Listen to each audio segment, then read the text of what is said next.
Okay, hello YouTubers. Good morning, good evening, good afternoon, wherever you are in the world.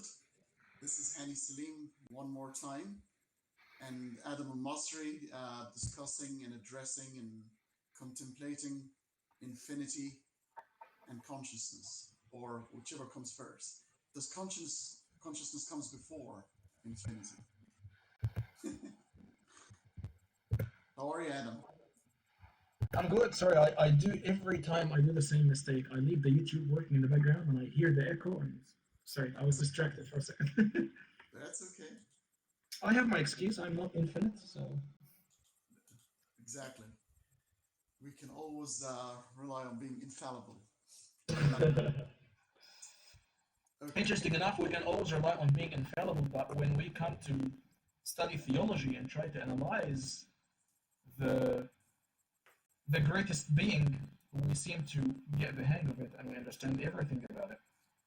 Yes, yes, and you go with this sort of argument. You say your brain is too limited to judge God, but this is the same brain you use to realize God's goodness and greatness and everything else. So how can you trust your brain assessing certain things because it goes with your biases, but then distrust the same brain because it's giving you results that you don't like? So you're either going to trust it or not. Yep. Okay, so for those who did not see our Arabic episode, I'm not quite sure what kind of viewers we're going to be having today, whether they're completely Arabic speakers or a mix of Arabic and English speakers. But the whole situation was triggered by a certain tweet by one of Adam's followers on his Facebook page that was very sort of profound and very deep that Adam and myself quite liked. And we wanted to sort of discuss it. But before we do that, I'll give Adam the mic for a few minutes to introduce himself to the English-speaking audience around the world. Go for it, Adam. Thank you, my friend. Okay, so for those who don't know me, my name is Adam Elmasri, an Egyptian YouTuber. If you understand Arabic, you probably have figured out from my name, because Al-Masri means Egyptian. And I do have my own channel on YouTube where I run my videos around critical thinking, theology, philosophy, and the most important part is sacred text. And let me do sacred this way, because I criticize religion in a lot of sense. Um, my background, I came from a Coptic Orthodox Christian family. I was born and raised as a Coptic Orthodox. I have been until very recent in my life practicing, and I was a deacon in the church and everything. Like I lived a normal Christian life, and then I have no idea what happened. All of a sudden, I started this pursuit of truth, and obviously it had its roots in the past. But about 7 years ago, I started my own study, which was in the beginning it was my own study and readings and research, and then I decided to go academic. So I joined one big Australian university to do a bachelor degree in critical thinking. Sorry, not critical thinking, textual criticism. So I do have a bachelor degree in biblical studies and textual criticism. By the end of that course, I came to declare myself agnostic, or how I like to usually put it, spiritually agnostic. So I do entertain the spirituality and the philosophical arguments around the existence of God, but I do not have a belief stand, hence why I would say agnostic. And that's it. That's about me in a nutshell, I guess.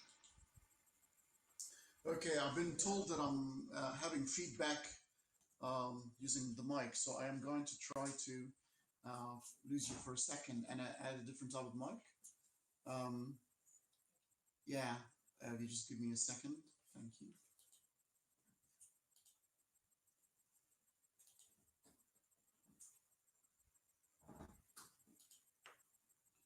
Hello?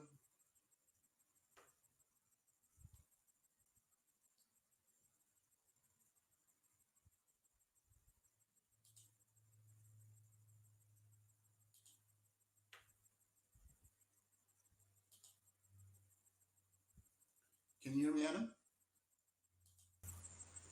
Can you hear me, Adam?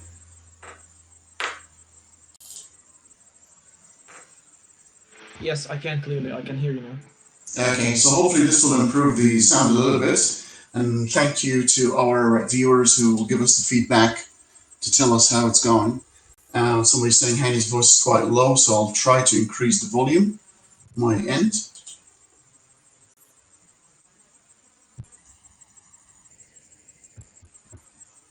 Sigmund Freud, by the way, is the friend who put the comments earlier, and we will come to discuss that later. Yeah. If we just load, yes, okay. I think we're good to go. Apologies for this interruption.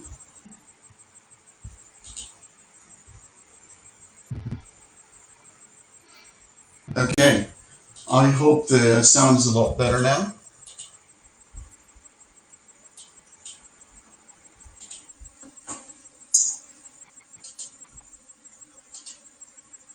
Okay, so my background, very similar to Adam, but in a slightly different way. So I was born in Egypt, and I come from a Muslim background, which is different. A lot of people don't know that Egypt has about, what do you reckon, Adam, about 12% of Egyptians, Christian Coptic? Oh, Coptic Christians would be much more than that, I would say around 15? 20%. 20, you reckon? Yeah. Because on Wikipedia, so you hear sort of conflicting numbers, but I've always thought, I think it's not openly declared, and Yeah. there's a lot of statistics, like Muslims converting to Christianity and otherwise. There's a gray area, but I would say between 15 and 20%. Yeah. Give or take. A lot of people don't know the word Coptic, what it actually means, and it actually means Egyptian. So at some point, everyone who lived in Egypt was a Coptic, regardless of the religion. Okay, so so a bit of education background as well. Adam, you've got the sort of the critical sort of studies of is it Old Testament or New Testament as well? Well, it's all biblical studies in general, so Old Testament and New Testament, but most of the subject that I did deliberately was around New Testament. Coming from a Christian faith, my approach towards that study, it wasn't a career-driven study, so it was mainly to learn more about my own faith. So yeah, I was much more focusing on New Testament Christianity. Right. So I've got multiple education myself. So I'm a linguist because I've graduated from the Faculty of Languages, the ALSM, German, Spanish, Italian, what have you. And then I went overseas. I've been living outside of Egypt for the last 30 years. Lived in different countries, Australia, New Zealand, Ireland, and I've had some studies psychology, philosophy, and I've done my master's degree a few years back. Hopefully my PhD is not too long. I'll start working on it in the next year or two. Philosophy is my passion. I like to think about things. And if you think about things, you're a philosopher. That's what the Greek word actually philosophy is, love for wisdom, of wisdom. And if you think about things and contemplate life and ask the hard questions, then you're a philosopher of some sort. Sorry to interrupt you, Hanney. Everyone's saying echo is too much. And Echo, right? I can't hear echo, but I felt a shift in your... I'm using the headphones. Maybe I should get rid of the headphones today. What do you reckon? I mean, yesterday wasn't too bad. Maybe if I get rid of them, I'll just give it a go and see. Okay. Hold on.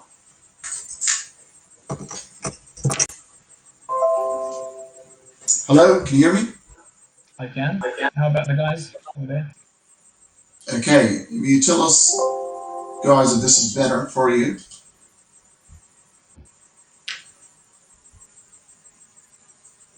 Skeptic, Freud, any feedback about the sound? Oh, well, you're the one who need to talk. I need to say something.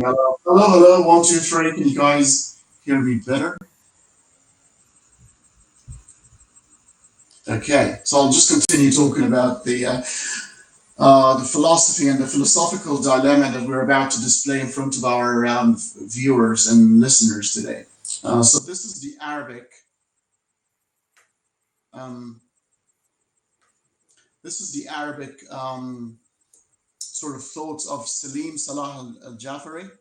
Um, it was sort of posted this on his own page and shared it with Adam's page. Um, and this is the English translation for those. This is obviously an English episode, so we will continue addressing the points in English. So let's start taking one line at a time, Adam. So, can an infinite have consciousness? Okay, so sounds very simple and in premise, but very loaded. Let's sort of explore this. Go for it. Well, as I was talking to our friend Freud earlier, we have to define consciousness before I can say whether an infinite can have consciousness or not. And my definition, I do not claim that this is the definition of consciousness, but the way I perceive the term is that open for inputs, receiving. So when we say someone is conscious, we are talking about a person who is completely aware about his surroundings, his or her surroundings, and in a state of receiving information. The receptors are on, so you can see, you can smell, you can hear, and now I can say that you're conscious. This is my definition of consciousness away from the scientific or the technical terms, because funny enough, if you go and try to research the meaning of consciousness, you will find different fields of science defining it differently. So if you're looking at consciousness psychologically speaking, will be different from consciousness if you're looking at in neuroscience, for example. So I'm putting it in the lamest sense, and there is a reason why I'm putting it in the simplest form like this, because it will be more obvious later on. But if we're going to talk about God, we're talking about a being that doesn't have a physical brain, doesn't have the physical body, the flesh.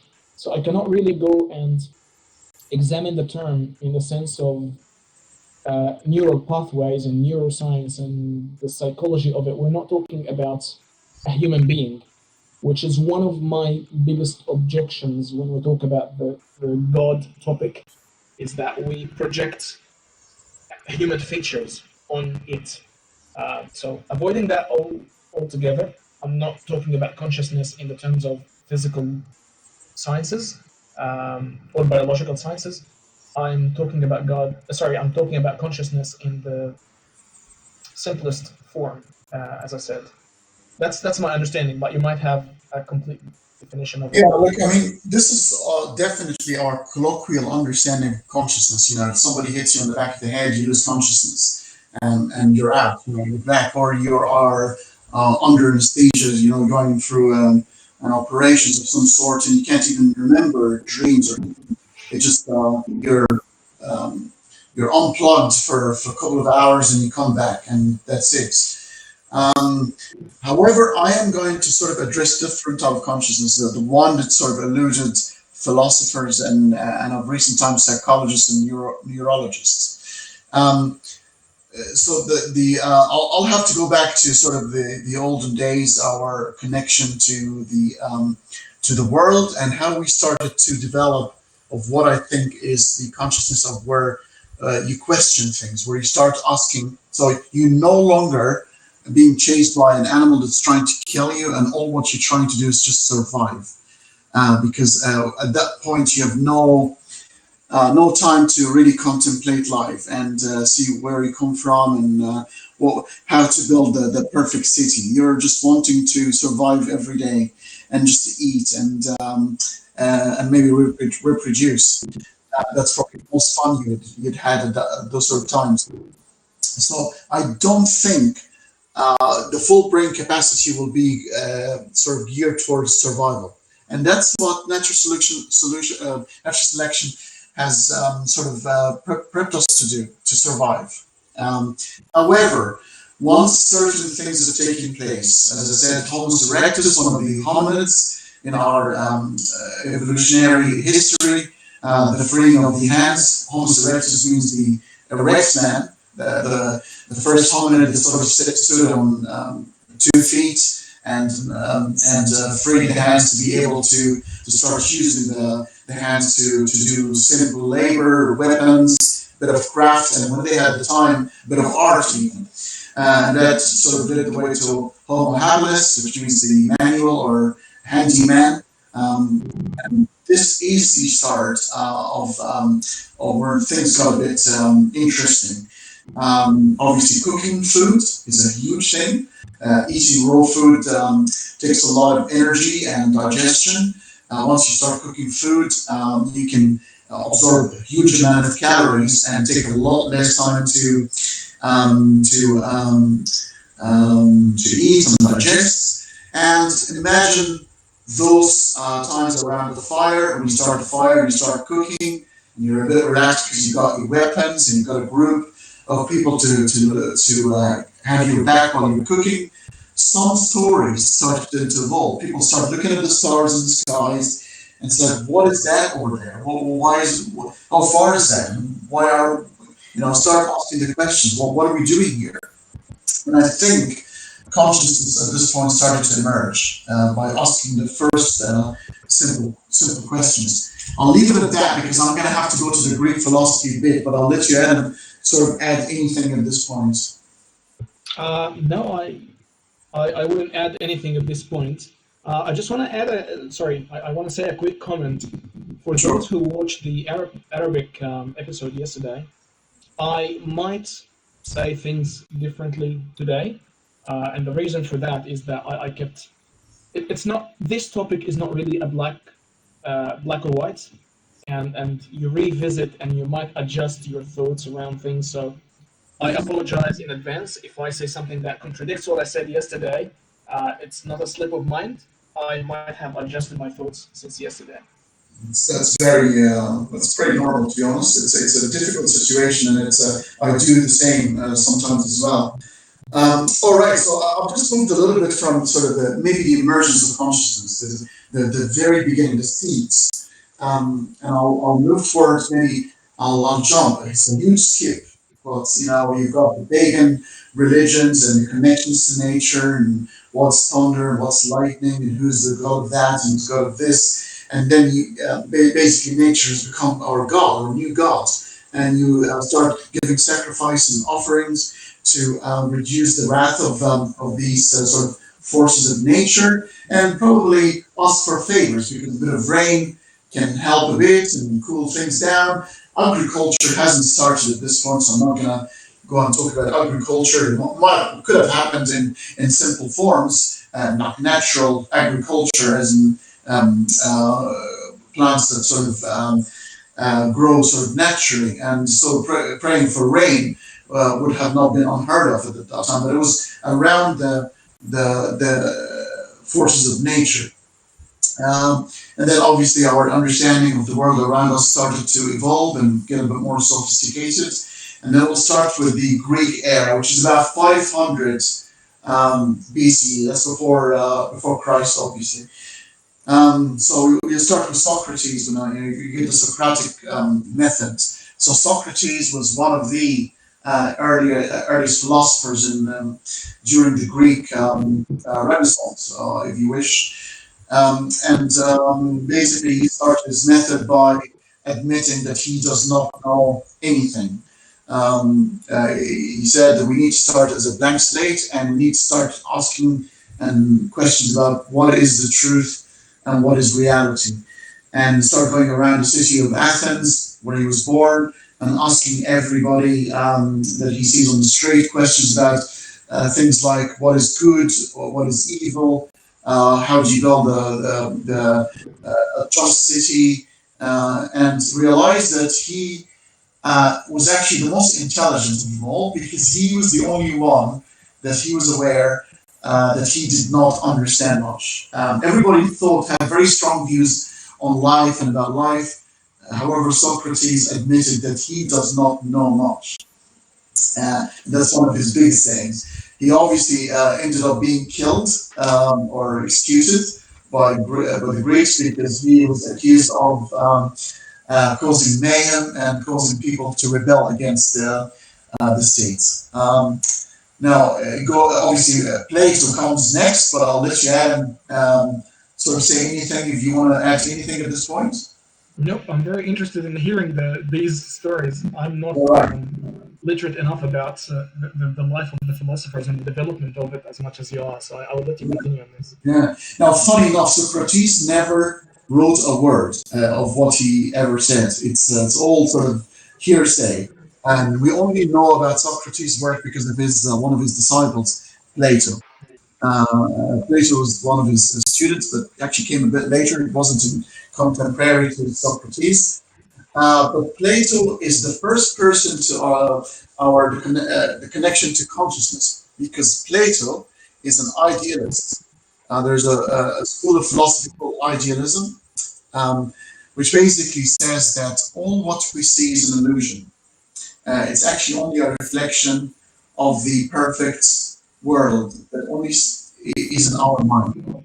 The word ideal comes from idea, um, and Plato believed in perfect form. So if you see, for example, the moon that we see is a reflection of the perfect circle that exists in the perfect world. Um, the very famous allegory of the cave of Plato, he contemplates that a few people were inside a cave and they just had a fire on, and you can only see their shadows in the cave. And they thought this was reality. So they started building myth and stories around the shadows until one of them one day was able to escape the cave and was confronted by the brightness of the sun. And he actually got back to the cave and told people about the ultimate truth that they couldn't see because they were only connected to the illusory world that they are exposed to. He actually ended up being killed by the people inside the cave because it was too much for them to handle. And that was Plato. So Plato was, this is where the word Platonic love comes from, by the way, Plato. So it's utopian. It's everything that has to be perfect. There's a perfect world out there, and the world we live in is only a distortion of the perfect world, which connects them to their consciousness. So that consciousness that's abstract, that sits outside of space-time, is perfect, and we have a distortion of that. And what we try to do is trying to reach that perfection by building the just city. Believe it or not, he was probably one of the first socialists in the world because he did not believe in a family. He said one of the best ways to build a just city is to remove families and just you have no position as well. Everything is communal and everything is public property. And that's the best way to have a just city, because if you have no attachment to the world and to materials, then you have no quarrels. You will focus on trying to perfect yourself. And finally came Aristotle, who is the student of Plato. And now Aristotle, even though he was a student of Plato, he actually was opposing to Plato's views because he was a realist. He was an empiricist. He believed that the real world is what's real. What you see is what you get. If you touch something, it is what's that, and examining the world as it is, it's the best way to reach knowledge and truth. He pretty much established himself to be the first philosopher scientist, because he was very, very keen on examining living being and describing them. So he probably laid the way to very early the scientific method. And I'll leave it at that, Adam, and I'll let you.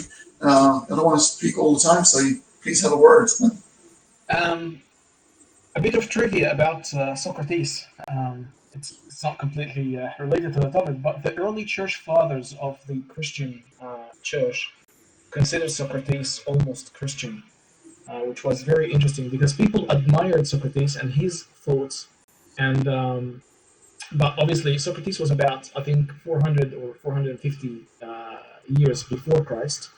Um, so he didn't. You can't really call him Christian in the traditional sense, but because of his views on the world and what he called for and what he taught at the time, early church fathers considered him Christian, and they said if he was living at the time of Christ, um, he would have been Christian. And some of them, they would take it even further and say, well, Socrates probably would have gone to heaven. Anyway, that's a bit of trivia, but some people consider Socrates a saint. Back to the idea of reality and forgot the other word.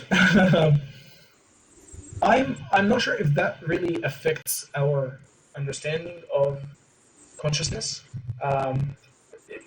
And by the way, Hanney, I'm not sure if you're reading the chat, but while you were talking, I was listening to you, and I continued to read the chat between Freud and Skeptic Edge, and it's very interesting what they're saying. It's very difficult to differentiate between consciousness, orientation, awareness, perception, all these terms, because they're very entangled together.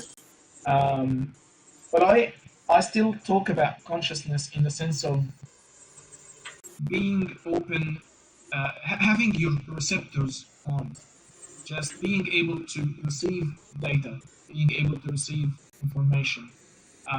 Whether you use this information for analysis, or you are just watcher, or just for confirmation, or you might not be doing anything with this data at all. Just the fact that you are receiving or capable of receiving, that's what I call consciousness. It's exactly like when you say a person is conscious. I'm not sure if we're going to go back to the post or you want... Yeah, we'll go back to the post, but just to address this point here, so the recent philosophers and psychologists and neurologists refer to consciousness as a slightly different proposition. They're saying at the moment, consciousness is your subjective self. It's your ability to be who you are and feel the redness of a rose, and see it, and taste the sweetness of an apple, and what's that mean to you personally? That's your subjective experience that nobody can have but you. Only you can. The way you look at red is different than the way I look at red, and this is where the consciousness is encapsulated. It's in your subjective experience that cannot be replicated or experienced by anybody else. But now we're talking about consciousness in the human sense, and I'm very cautious of that. I understand that this is the only way to examine consciousness. Yes. Because at the end of the day, we knew consciousness because we are human beings. Yes. But if we're gonna examine universal consciousness, or what we call God's consciousness, you cannot really project human attributes. Yes. Yeah. So, as you know, I don't know if you know David Chalmers. David Chalmers is an Australian philosopher. He's the one who coins consciousness, the hard problem, some 30 years ago. Even Thomas Hegel, who's a German philosopher, and that was in around 1970, he said, "What is it to be like a bat? How does it feel to be a bat?" So you try to reflect and imagine yourself to be a bat, but you can't help but seeing yourself, imagining that you're a bat. There is no way to imagine you're a bat unless you're a bat. And if you're a bat, you're no longer Adam. You are actually a bat, not Adam thinking that he's a bat. So this is where the subjective experience comes from. It's very difficult. It might be a little bit tricky with us human beings, because I can still a little bit push myself in your shoes. And it can feel, so for example, loss of a friend, loss of a beautiful pet of yours, and I can sort of empathize and sympathize with. I can never really feel the way you feel about things and the way you see things. And that subjective experience is the purest form of consciousness because what you've mentioned before, it's linked to brains and synapses and nervous system, which can be examined. And you can actually, if you can damage parts of the brain and you no longer um, have can recognize familiar faces, or you can remember country names but not vegetable names, which is really strange. There's actually, you can have a split spheric brain. There is a person with the two sides of the brains are split, and half of the brain is atheist and the other half is religious. This is actually true. This is not a joke. You can all follow on Wikipedia. This can happen. That's what schizophrenia is about. You can, but it's all in the brain. But the subjective feelings and what makes you who you are, that is coined by David Chalmers, the Australian philosopher, as the high problem, because to date there is no explanation for it, and this is why it's been used again as one of those playgrounds for those who wants to say there is a cosmic consciousness that's controlling that. That is your connection to the universal consciousness. That is the purest form. The fact that you can close your eyes and can do all of that and look at yourself and can see yourself outside of yourself. It's like you're projecting and hovering above yourself. That is, and they call it the soul, by the way, in religion. It's not really that sort of consciousness, but if you're going to think abstractly, then it's your super consciousness that connects you to the consciousness, the universal one. Fair enough. Which will take us back to the main post. Can an infinite have consciousness? Yeah. I think there is a possibility. I would say maybe it's a 50-50. But again, if an infinite could possibly have consciousness, I wouldn't say that it has the human understanding of consciousness, or the human, sorry, not understanding, the human attributes of consciousness. So not consciousness as in neural pathways and nervous system consciousness. Language is very tricky. I'm unable to articulate it any better, really. It's very tricky. It is tricky.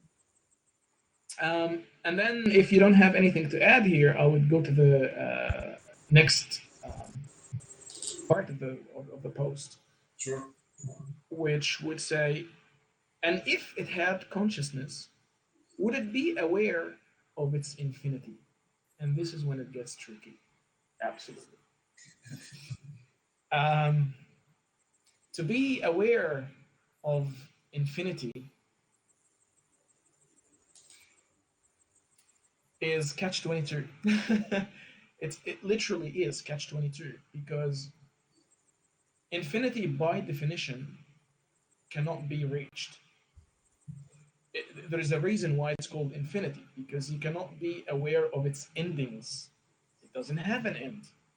So if you, and that's how the post continues when Selim wrote the post. By the way, Selim is attending. He's on the chat, and he continued to say that, and if the infinite was not aware of its infinity, as if the infinite is not aware of its infinity, then it wouldn't be infinite, for the infinite would not have a limit to be aware of.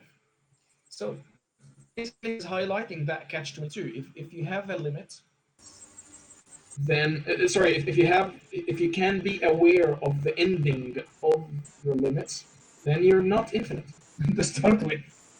And if you okay, I lost it. Now I'll give you the mic. Okay, can you hear him? Sorry, go ahead, because I couldn't see the English post on the screen, so I lost my train of thought.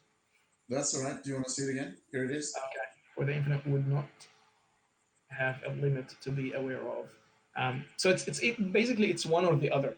It's either it is infinite, or it can be aware. So you cannot say that it is infinite and it's aware of its infinity. That's what I wanted to say at the end.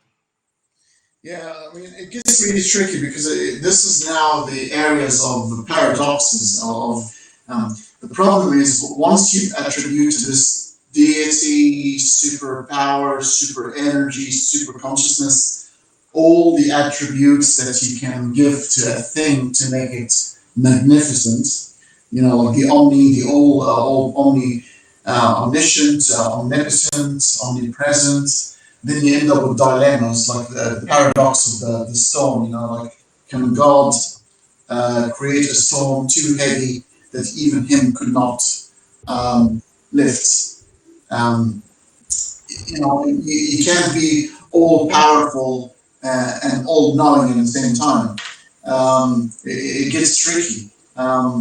We talked about the fine tuning. If the universe was created based on certain dials and certain values, does it mean that God had to create the universe in those sort of values exactly? Which means that if this is the case, then the values supersede the power of God, because God is limited to his ability to create a viable universe unless he chooses these exact values. The other thing is objective moral values. Is it good because God says so, or God says so because it's good? If God says so because it's good, then goodness is an absolute, and you don't require God because they are more superior to God. And if it's good because God says so, then ethics and morals are arbitrary. So they don't hold any goodness within themselves, but because they come from an authoritarian source, you just have to oblige. It makes it sort of meaningless. It gets tricky. Those issues are tricky. And that's why I guess you and I are sort of in our position in that sort of agnostic, we're not quite sure, which is a situation I'll discuss about atheism and agnosticism and how they are often misunderstood by people in definitions. A lot of people think atheism means we say that there is no God, which is not what atheism is about. That's not what's said, guys. So for the record. Okay, Adam, go for it. Yeah, well, I'll read a couple of comments here because I like what Freud is saying. Freud is is in the chat, not Sigmund, not the real Sigmund Freud. He said, "Why should we assume infinite? Infinity doesn't exist in nature." True, it's a mathematical idea. Do you agree with that? Do you agree that infinity doesn't exist in nature? So infinity is a mathematical concept, and I don't know if you know about Ramanujan. Ramanujan is an Indian mathematician. There's a movie called The Man Who Knew Infinity. It's that Indian guy who went to the UK and he was not well educated, but he wrote the best books in a span of only about 10 or 15 years because he died suddenly at a young age because of an illness in the UK. But he claimed that he get his mathematical inspiration from the Hindu gods.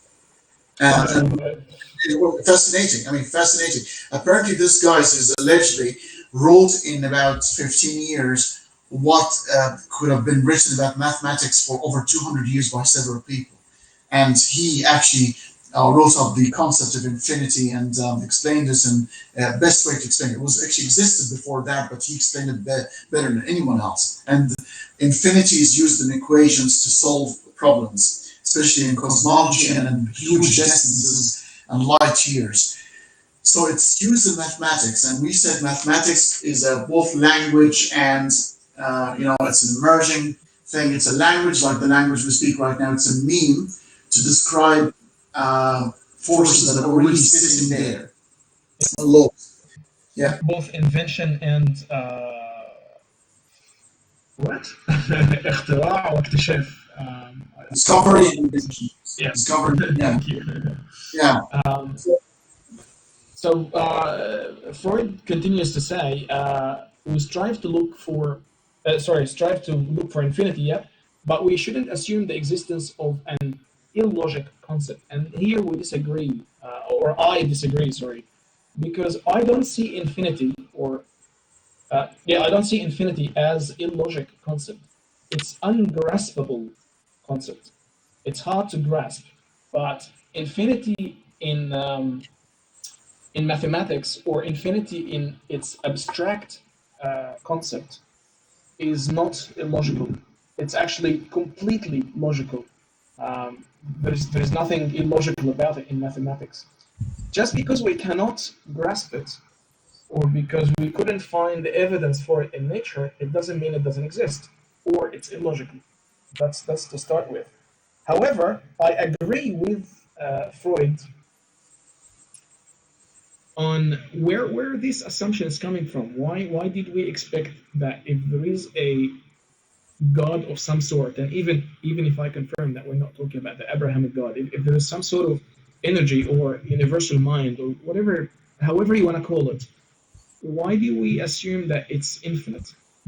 My response to that would be, if such a force or such power or such something exists outside of the physical realm, outside of the Big Bang, doesn't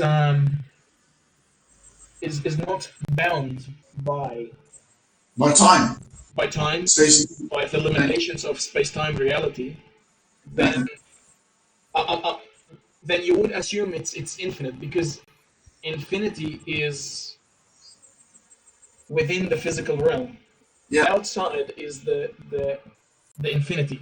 But you know what, Adam? I completely agree with you. The absence, if something exists outside of time, space, and time, it's by definition infinite because time ceases to exist. Therefore, it cannot change, and that's where the God comes across. You know, the Christian God sits outside of space and time, and therefore it cannot change because change is temporal. You change from one state to another only within time because time lapses. But if there is no time, there is no change. You can't age, getting older Yeah. when there is no time. You can't change. And if there is no space, then you have no form to speak of. Therefore, and so it does make sense. The problem is we don't have an understanding of outside of space-time because everything we know and understand and can examine sits inside space-time. So there is a possibility that there is a God or a deity or superpower that sits outside of those realms controlling us. However, the when you add certain elements like the divine hiddenness, why God is hiding away, the problem of evil, the suffering, and bits and pieces, you cannot reconcile the Abrahamic God with that sort of existence. At best, you end up with the impersonal God, the God of Einstein, Spinoza, the Aristotle called it the prime mover. Um, um, which is now mathematically and scientifically we know it's wrong because Aristotle thought that planets and stars to go into orbit they needed to be pushed, they needed to be touched and being pushed to keep in orbit. However, now we know in a vacuum and in absence of resistance, objects in the universe will never stop moving, and the only thing that stops it from moving is the gravity and gravitational waves and resistance. Otherwise, an item will always rotate and orbit in absence of any resistance. So therefore, you don't need a prime mover. Things move anyway. It's actually the natural state of things is moving, and when they stop, it's because they stop by something rather than moved by something. So you don't need a prime mover. You actually need a prime stopper. Fair enough. Which if we put it back into the post, that will again taking the agnostic stand. So it's either that exists that's supreme being or whatever we call God for ease doesn't exist at all, because technically we don't really need that. Or if it does exist, then back into Selim's post, that means he's either not infinite or not aware. And if we say that something exists outside of the Big Bang and the space-time reality, so we assume that by definition it's infinite, that probably suggests that it is not aware. So if there is something, hypothetically speaking, I'm not saying there is, if something triggered the Big Bang to happen and create this space-time reality, if there is such a paraphysics, I don't want to say metaphysical, if there's something beyond the physics that we know, uh, a force that which we call God, then it definitely is not aware, not in our sense. But I think here is where Selim would add another piece to the puzzle. Yeah, Uh, I just would like you. Yeah. yeah, just before you hit there, I've got a sort of a comment from one of my mates actually, Okay. Stephen Donna. Hello, Stephen. He's actually saying a couple of really interesting points. I don't believe we have not got enough reach at present to understand all aspects of space-time and the concept of the infinite. He's saying that's said in regards to saying infinite is false.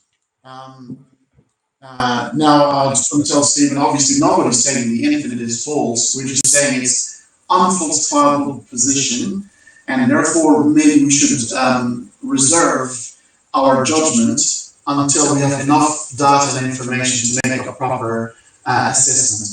The only problem is the God of the gaps, as you guys know. Whenever there is no answer, um, we evolved as human species to prefer conspiracy theory than no theory at all. So if I come and tell you this has happened and you're going to tell me, ask me why, and I'm going to tell you I don't know, you'll be frustrated. You say, oh, no, no, tell me why. It must be a reason. And then your brain start working sort of overtime and you come up with all these conspiracy theories. Could it be aliens or, Loch Ness Monster or Bigfoot? We're very, very good at this sort of thing. We come up with things when there is no answer. Scientific method would tell you then, maybe this is the best position to be, where you say, I don't know now, but I'm working on knowing. And this is probably the best, most honest and honorable position to take when you don't really know. Um, if we read the last bit of the post, because this is the part that I will change my position since yesterday after I thought about it. So Slim continues to say, and if it was not aware of its infinity, then it wouldn't need consciousness in the first place. Okay, so sorry, I realized that part I was referring to is in the Arabic, not in the English, which I can get it. um, fair enough, but I'm not sure if Yeah. audience can read Arabic. But basically, what Selim says later on is that maybe its awareness is actually in its laws, in its nature, not awareness in the human sense. And yesterday I kind of agreed with that, but when I thought about it in the light of what we said so far in this video, I started thinking this doesn't make sense, because any force or any law in the universe doesn't have any receptors or cannot or shouldn't, well, doesn't have receptors, doesn't have consciousness. There is no need for the consciousness in order for any force to be aware of its own self. The wind, the earthquake, the whatever force in nature is not aware of itself, and there is no need for it to be aware of itself. So if we are talking about a law or force or energy of some sort beyond the physical realm, before the Big Bang, um, what is Where is this coming from? What is the need for it to be conscious? We've never seen it in reality. We can't even abstract it in a way. So even though I actually agree that this is possible, I actually come to change my position today, and I don't think any energy or law or force could be conscious without the physicality of unless it's physical, it wouldn't be conscious. That's exactly what was my position yesterday, Adam. I remember we talked about, does a gravitational wave needs to be aware of its power? I mean, there is no need for it to be aware. Well, what's the use of gravitational power to be aware of its power or its infinity? Or it's no use at all. However, contemporary and New Age religionists and psychologists, people like Deepak Chopra, people like Jordan Peterson, will tell you about the Deepak Chopra is now using quantum physics and the spookiness of quantum mechanics and physics, the observer effect, the uncertainty principle, and how the quantum entanglement and two particles in two different areas of the universe can communicate with each other at a distance. The observer effect, where a particle or a subatomic particle will have a superposition rotating clockwise and counterclockwise at the same time, and only when you observe it would it choose to take one direction over the other. And the Schrodinger's cats, both are dead and alive. So because it's spooky and because we don't understand it fully yet, it gives space to the New Age theists to go, oh, maybe God is inside every atom then, because it seems that every atom acting as if it's got consciousness of its own. So what if the building blocks of the universe is something even smaller than a subatom? We call it the consciousness atom. And they actually call it the God particle. They named it that. Yeah, and it builds up everything, but we don't know about it yet. But you'll see, it's going to come. It's happening. So they use it that way. Jordan Peterson does the same thing with his obviously word gymnastics and word salads, where he mixes different things. So one of the funny things about Jordan Peterson, we ask him, do you believe in God? And he goes, it depends what you mean by God. And you try to explain what you mean by God. And he goes, oh, and by the way, and it also depends on what you mean by believe. So, yeah, he will buckle you and you end up with nothing.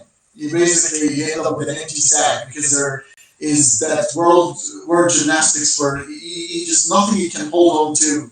And it becomes very, very slippery, slow sort of conversation where there's nothing is defined. And it leads like, what have we learned today about our existence? Nothing really. Yeah. And language is tricky. I said that in many ways, and I said one of the biggest objections I have against sacred text is that language, by definition, is a very slippery slope. When you are so there's no way a supreme being, if it can communicate with us, it cannot use language to talk with us. You said this once, you yourself, Hanney, if the supreme being that would communicate with us, it would download something. Download or insert something in your BIOS, so to speak, in your operating system. That would be the communication word. Absolutely. Yeah, I mean, when you think about it, old religions, I mean, we have Holy Scripture, the Torah, the Old Testament, the New Testament, the Quran, and beyond, and all these, and Joseph Smith, by the way. So a lot of Muslims will tell you, Muhammad is the seal of all prophets. He's the last one. And they're not aware of the Mormon movement.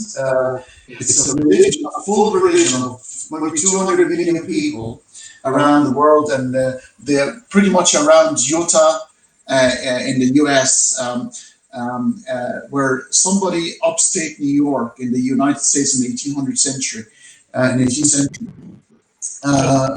Joseph Smith, He was convicted felon. He was a criminal. He was a racketeering con, and he's gone to jail. And he liked polygamy. He liked to take many wives. He claimed that golden tablets. He dug up golden tablets from upstate New York, and they were written in hieroglyphics, Egyptian hieroglyphics, and in gold script. And there was an angel by the name of Maronai that appeared to him and revealed the tablets to him. And he was supposed to be the seal. That's why they called the church the Church of the Latter-Saints. That's the Mormon Church. So, and that's a full religion. Just in recent times started. I mean, Scientology. It's just only 15 years ago, and that's started from science fiction writer. Baha'i faith is kind of the same thing. They believe that Baha'u'llah is the last of the prophets. I think this phenomenon happened many times, and Baha'i faith is they claim to be one of the largest growing religions of this age. Everyone can speak shit, really, but yeah. Going back to something you said earlier when you were talking about quantum physics and the particles, and it remains in two states until the observer observe, and then it chooses to choose one state over the other, which is something the New Age spirituality uses a lot. So this is the trick of the language. When you say it chooses, who said that it chose anything? You can say that it's affected by the observer, and by the influence of the observer, maybe it gets into one state or the other. But when you say chooses, that implies consciousness. It implies free will, making choices, all these things. When really in the abstract concept, that's all BS. Even if everything, yes, there is the God particle, and there is the dual states, and there is the observer. All that doesn't mean consciousness exists. So we jump to the God of the gaps. Exactly. Make this. These kinds. Once it's explained through natural ways, it becomes no longer supernatural. And that's what happens. Supernatural is what we can't explain right now. But once you understand it, it's no longer supernatural. It's finished. It's done. You don't need anything anymore. And just every time a supernatural claim. That's why James Randi, organization, there's still $1 million prize for if you come up with something that's supernatural. You will get that money right now. It's still been up for a challenge for a number of years. And nobody's able, never once, a claim of the supernatural has been proved. The appearance of Mary in Al Zaytun church in the 60s and around Abdel Nasser times, the Weeping Mary, the Bleeding Christ on the cross, the Mother Teresa, basically the adopted saint by the Catholic Church and the Vatican just a few years ago, because you can become a saint now after you have to die first, and 2 miracles have to be performed during your life or after your life. So one of the claims was somebody who had a stomach cancer in India held a picture of Mother Teresa, and somebody's got their hands on her stomach, and the cancer was healed, and that was dubbed a miracle, and she was made a saint then. Obviously, Christopher Hitchens have a lot to say about Mother Teresa and how she was a friend of poverty, not the poor, and she liked suffering, and she was actually quite an evil woman. But that's the conversation for a different type of episode. Such a controversy. And we're sorry, say again. No, I was just thinking. Now we were about an hour into the conversation, and it looks like it's following the same pattern as yesterday. Should we start opening up the conversation to the chat and actually start addressing people? What do you reckon, Adam? Um, we can do this. However, it seems like we've been doing it anyway Yeah, as we go. throughout the video. We've been reading and trying to address maybe not every single post by these guys, Of course, yeah. but if there is perhaps if there is any particular question someone wants to ask, because I think reading the comments of mainly Freud and Skeptic Edge, because they're the most active guys in the chat at the moment. I think we agree. They agree with our views. We agree with them. I don't think we are in conflict. Maybe we use some different terminology sometimes, but that's about it. If there is any particular question you guys would like to throw at us or at me or Hanney, we're happy to. Well, the very last question by Skeptic Edge, the Abrahamic God does not need consciousness or power. As I said, there is a holy script running the universe and cannot be changed. So it's almost like a computer program. It's a script running in the background. It's like the Matrix world. It's like the movie. And it's a possibility. There could be a superscript and all the laws of nature. But, cosmologists are looking into that. And it's said that after the Big Bang, within 10th of the power of 12, I believe, which is 1/10 of a million seconds of the Big Bang, the rapid expansion of the universe started to happen, and the nature, the laws of nature emerged, because you need gravity to keep things together. You need all the sort of the natural laws pretty much emerged from that point. It might have been refined a little bit, like entropy. So entropy is a concept of things going from a state of order to disorder. That's why there's an increasing entropy in the world. And that's why, boys and girls, you can never, if you love science fiction, there is no way for you to travel back in time. You can only travel forward in time because of the entropy principle. It's impossible for you to travel back in time. It's like you can break an egg, but you cannot unbreak an egg. So that's why there is a possibility to travel into the future, but not into the past because of that principle. Very interesting. Yeah. This is where it goes beyond me. I'm not gonna claim that I cannot even grasp or comment on that. And I'm hoping that these sort of series will trigger those sort of conversations and get people to read. And by the way, this is a big thing that we want to say here. And I'm sure Annie would agree with me. Whatever we say here, please look it up after we finish talking, because we could be wrong. Please correct us. But we want to show you that you research yourself. We get information from reading. We could be under misapprehension. We could misunderstood the situation. Please feel free to always examine what's been told to you. Don't take it at a face value, even if you like us so much. So forget about your biases and just go after the truth, not the people, or forget about who you like or who you dislike. Even can get the truth from somebody you dislike. Don't let your biases control your thoughts. Amen. I agree to that completely and fully. Is there any other questions in there? I don't think so. The guys went to sleep, I guess. I'm not sure about the time difference between us and them, but I was gonna say this. Stephen said something. On the basis of there is no external influences from a god or omnipotent being, what could have triggered the Big Bang and what was prior to the Big Bang? Have a go at it first, Adam, and I'll talk after you.